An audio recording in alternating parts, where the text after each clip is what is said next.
How much did Fir'aun care about Masjid Al-Aqsa? Is there any indication in the Quran at all that Fir'aun actually cared about Masjid Al-Aqsa? I mean, he's a tyrant and he's all about power and authority. Is there anything that he actually cared about Masjid Al-Aqsa or the Holy Land? No. In fact, in this juz, in Surah Al-Zukhruf, أَلَيْسَ لِي مُلْكُ مِصْرٍ, right? All he cared about, don't I have the kingdom of Egypt?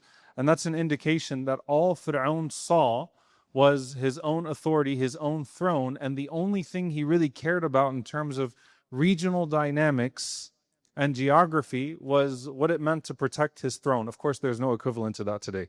But in the past, if you can imagine, a ruler who only cares about his throne and he only cares about his own power, and so nothing is really holy to Fir'aun. He really doesn't venerate anything except himself. Nothing is really sacred. It's his throne. أَلَيْسَ لِي مُلْكُ مَصْرٍ. I have Misr, I have Egypt, I have these rivers that flow under me. No one threatened my power as long as I remain in my authority. Nothing is sacred to Fir'aun. Musa alayhi salam. Did Musa alayhi salam care about Al-Aqsa? Yes. I know you're afraid to answer questions, but it's okay. Musa alayhi salam cared deeply about Masjid Al-Aqsa. Was Musa alayhi salam born in Jerusalem? Does Musa alayhi salam's origin trace to that land? Did Musa alayhi salam ever see it? Did he ever even see a picture of it? No. But subhanAllah, look at the depth of pain in his heart. And I want you to imagine this. Musa alayhi salam, who never saw Al-Masjid Al-Aqsa, who never saw Al-Bayt Al-Maqdis, who never saw any of it. He only knew of it what Allah Azza wa Jal told him of it. The Prophet ﷺ says in the hadith in Al-Bukhari that when he was passing away, سَأَلَ اللَّهَ أَن يُدْنِيَهُ مِنَ الْأَرْضِ الْمُقَدَّسِةِ رَمْيَةً بِحَجَرٍ.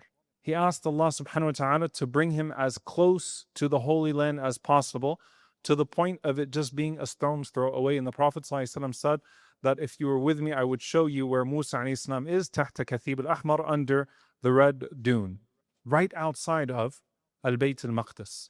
It's actually deeply profound when you think about it, how much Musa ﷺ loved a place that he'd never been to and he did not originate from, for one simple reason.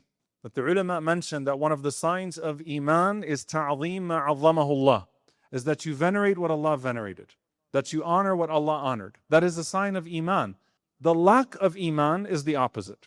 And so I want us to actually take a step back, because it's the last 10 nights and mashallah, imaniyat, and we're talking about faith and we're talking about rahmah, and all of these things are very important. And we're seeing the images of Al-Masjid Al-Haram so full, record numbers of people, the millions of people that are there in the Haram. You're seeing all of these sweet pictures of the people around the world worshiping Allah subhanahu wa ta'ala. And let's just take a step back and sit with the idea that Masjid Al-Aqsa is closed.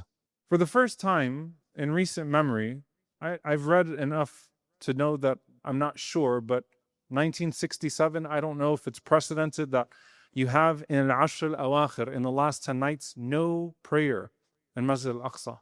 Can you imagine the angels circling the earth, looking for the gatherings of Allah subhanahu wa ta'ala's mercy, looking for the people worshiping Allah subhanahu wa ta'ala? And we talked about the familiarity. The people that prayed in that masjid last year not being able to pray in that masjid. Masjid Al-Aqsa, the first Qiblah of the Muslims, the third most sacred place in Islam, is empty in these last 10 nights. And a serious conversation we have to have with ourselves as a community is like, is that political? Are we bringing this in now? Like, why is this?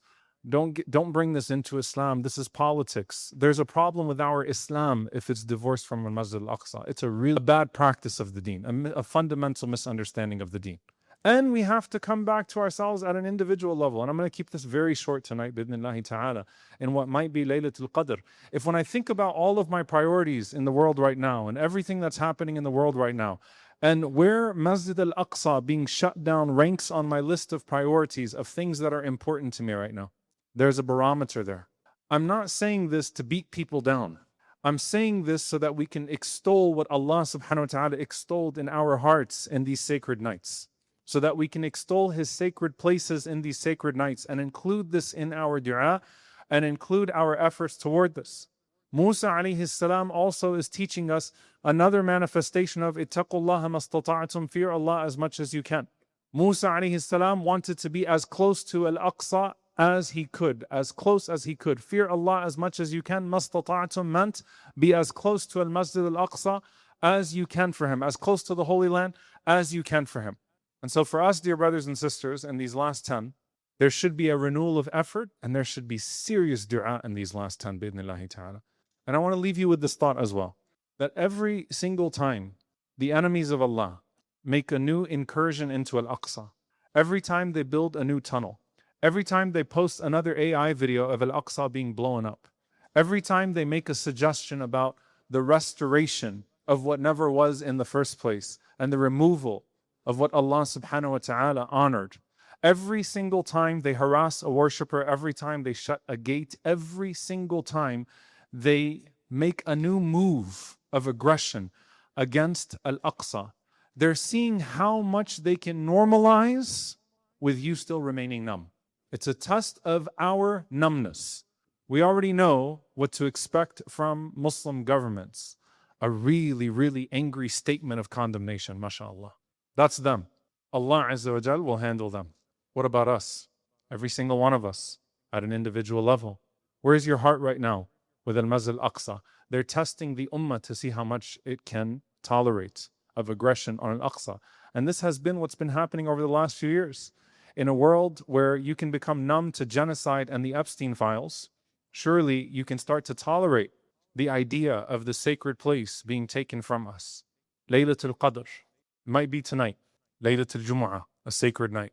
Renew your du'as, dear brothers and sisters. Renew your intentions. Renew your efforts.